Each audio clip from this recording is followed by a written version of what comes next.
பார்த்து நக்கல் சிரிச்சா பாருங்க, வாய் விட்டு சிரிச்சு சிரிப்பு. மனசுல இன்னைக்கு நைட்டு படுத்துறேன், அவன் போட்டோ பார்க்கும்போது போட்டோ விட முடியாது, அது சிரிச்சு சிரிப்பு தான் தெரியும். எத்தனை நாள் என்ன கருத்து பார்த்து அந்த ஒரு இது, அந்த முகம் மறக்கவே மறக்காது. 30வது வயசு, அந்த வயசு 30 வயசு இருக்கும்போது அது அழகா இருக்கும்.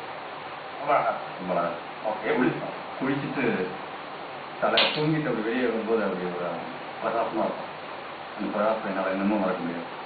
1000 தான் இருந்தாலும் கொண்டாட்டியும் புருஷன் இருக்கிற வாழ்க்கைங்கிறது. ஆனா அதற்கு பிறகு இருக்கக்கூடிய வாழ்க்கை மனதளவுலையும் வெளியளவுலையுமே துணையை இழந்த பிறகு உண்மையிலேயே வாழ்க்கை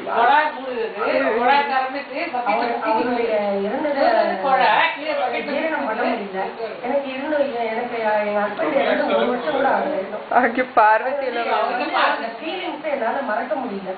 ஃபீலிங்ஸ் ரொம்ப கஷ்டப்படுத்துது என்ன. ஏன்னா அவரோட போனது, அவர் பேசினது, அவர் ஒவ்வொரு விஷயத்துலயும் அவரோட ஞாபகம் வருது. ரொம்ப என்கிட்ட ரொம்ப அஃபெக்ஷனா இருப்பாரு. என் பையன்கிட்ட கூட அந்த அளவுக்கு இல்லை. அது வந்து தப்பு தான். பட் என்கிட்ட ரொம்ப அஃபெக்ஷனா இருப்பாரு. பேரை வந்து என்னுடைய பேரையே மாத்திட்டாரு. என் பேர் ஷாம்லான்னு பேரு. ஆனா கூப்பிடுறது கண்ணம்மா கண்ணம்மா கண்ணம்மா கண்ணம்மா. ஒவ்வொரு ட்ரிப்பும் அதே சொல்லி சொல்லி ஒவ்வொரு விஷயத்துக்கும் நீ வெளியிலே போகாத, எல்லாத்தையும் நானே பார்த்துக்கிறேன், நான் எல்லாம் வாங்கி பார்த்து, நீ வெளியிலே போக வேண்டாம். ஒரு சின்ன விஷயத்துக்கு கூட என்ன வெளியில விட மாட்டாரு. ஆனா அது இப்ப எனக்கு ரொம்ப பாதிப்பா இருக்கு. அது மாதிரி போய் போய் போய் ஒவ்வொரு விஷயத்துக்கு வெளியில போய் போய் இப்ப என்னால தனியா எதையும் செய்யறது கஷ்டமா இருக்கு.